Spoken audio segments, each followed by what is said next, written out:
When Casey Anthony went shopping at Target in July 2008, while daughter Kaylee was nowhere to be seen for nearly a month, she paid with checks from her friend Amy Huizinga's account.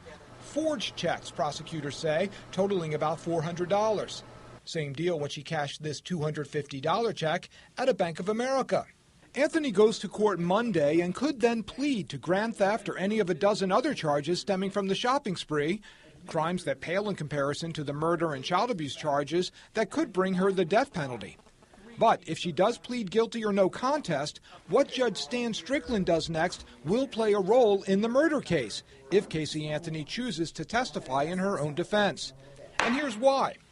If Judge Strickland withholds adjudication, Casey could truthfully answer no when asked on the stand if she is a convicted felon. But if Strickland adjudicates her guilty, her murder trial jury would learn she is a felon if she testifies, which could make any testimony from her less credible, attorneys say.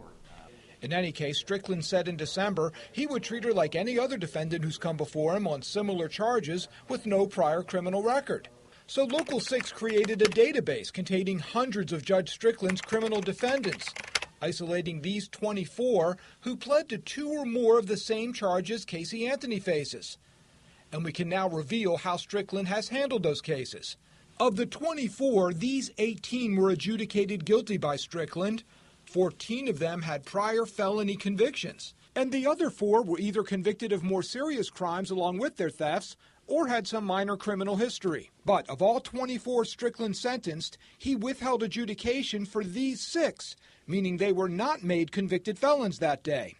They all got probation and no additional jail time, including this man who, like Casey, had no priors but cashed nearly $2,500 in bad checks.